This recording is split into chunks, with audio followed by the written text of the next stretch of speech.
शिमला की वादियों में बसा बड़ोग स्टेशन हर किसी को आकर्षित करता है, लेकिन यहां मौजूद टनल नंबर 33 को लेकर अजीब अफवाहें फैली हुई हैं।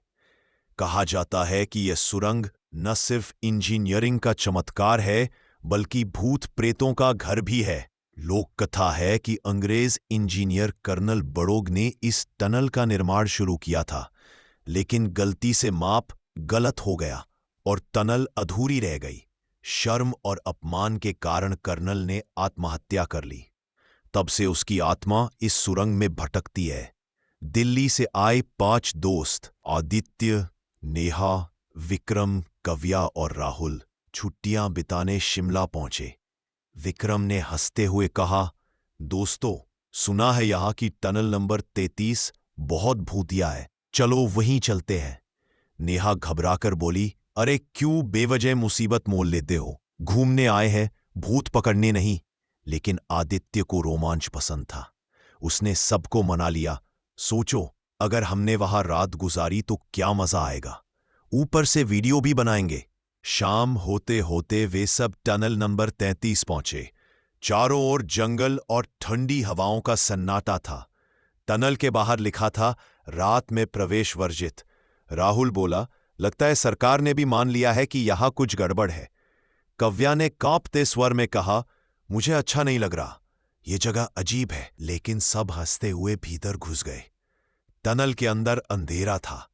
टॉर्च की रोशनी से ही रास्ता दिख रहा था। अचानक दीवारों से किसी के खिलखिलाने की आवाज आई।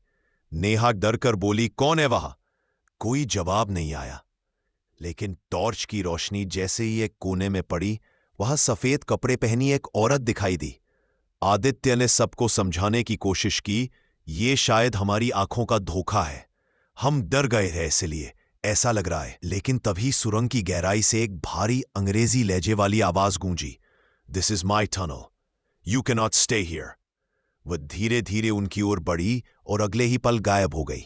विक्रम घबरा कर बोला, ये आवाज किसकी थी?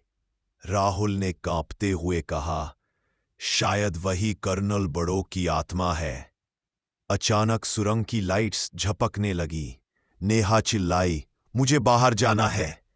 लेकिन जैसे ही वह भागने लगी, सामने से लोहे के दरवाजे अपने आप बंद हो गए। अब वे सब भीतर फंस चुके थे। तभी एक परछाई विक्रम के पीछे आई और उसका गला पकड़ लिया। विक्रम तड़पने लगा और जमीन पर गिर पड़ा। उसकी आंखें सफेद हो चुकी थीं। बाकी चारों चीखते हुए भागे। टनल के बीच उन्हें एक पुरानी मेज और उस पर रखी फाइलें मिली। फाइलों में लिखा था, colonel Barog, construction failed, suicide report. Kavya रोते हुए बोली, तो ये सच है, उसकी आत्मा यहीं फंसी हुई है। अचानक फाइलों पर खून टपकने लगा। किसी ने अदृश्य हाथ से दीवार पर लिखा। धीरे धीरे धुंध में एक परछाई उभरने लगी। वह एक लंबा चौड़ा अंग्रेज अफसर था, हाथ में रिवॉल्वर। राहुल ने कांपते हुए पूछा, आप हमें क्यों मारना चाहते हो? आत्मा चीखी, क्योंकि मैं अधूरा हूं, मेरा काम अधूरा रह गया, और जब तक ये टनल पूरी नहीं होगी, मैं चैन से नहीं रह सकता। अचानक आत्मा ने अपनी नजरें नेहा पर गड़ा दी। नेहा जमीन से उठकर हवा में तैरने लगी। उसकी चीख गूंज उठी, आदित्य बचाओ! लेकिन किसी अदृश्य शक्ति ने उसका गला दबा दिया। कुछ ही पल में वह निर्जीव होकर जमीन पर गिर गई। अब सिर्फ आदित्य, कव्या और राहुल बचे थे। राहुल पूरी तरह टूट चुका था। हमें यहां से निकलना होगा, वरना हम सब मर जाएंगे।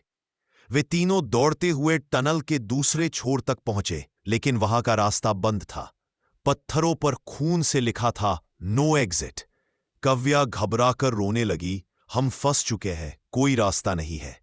अगली सुबह स्थानीय लोग टनल के बाहर बेहोश पड़ी कव्या को पाए।